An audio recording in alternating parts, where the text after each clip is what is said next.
রাখাইনে নিরাপত্তা পরিস্থিতির উন্নতি হলে বাংলাদেশ থেকে প্রায় ৩ লাখ রোহিঙ্গা শরণার্থীকে ফিরিয়ে নেয়ার আশ্বাস দিয়েছে মিয়ানমারের সেনা সমর্থিত সরকার।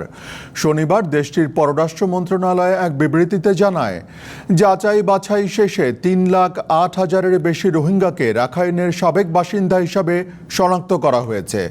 বিবৃতিতে কক্সবাজারের ক্যাম্পে আশ্রয় নেওয়া রোহিঙ্গাদের সংখ্যা ও তাদের প্রত্যাবাসন নিয়ে আন্তর্জাতিক সম্প্রদায়ের বিরুদ্ধে ভুল তথ্য ছড়ানোর অভিযোগ তুলেছে মিয়ানমারের জান্তা সরকার। দেশটির পররাষ্ট্র মন্ত্রণালয়ের দাবি, 10 লাখের বেশি রোহিঙ্গা শরণার্থী বাংলাদেশে প্রবেশের যে তথ্য প্রচার করা হচ্ছে তা ভিত্তিহীন। তাদের দাবি, 2017 সালে বিদ্রোহী গোষ্ঠী আরসার হামলার পর 5,40,000 মানুষ সীমান্ত পার হয়েছিল। 10 লাখের বেশি শরণার্থী যাওয়ার দাবিকে সম্পূর্ণ কাল্পনিক আখ্যা দিয়েছে মিয়ানমার সরকার।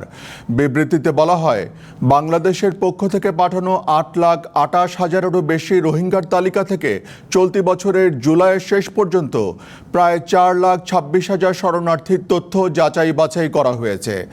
এছাড়া 4,241 জনকে সন্ত্রাসী এবং 1,13,000-এর বেশি মানুষের রাখাইনে বসবাসের কোনো প্রমাণ মেলেনি বলে দাবি মিয়ানমারের।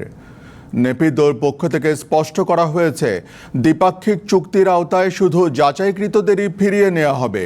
তবে সবকিছু পুরোপুরি নির্ভর করছে রাখাইনের অভ্যন্তরীণ নিরাপত্তা এবং পরিবেশের উন্নতির ওপর।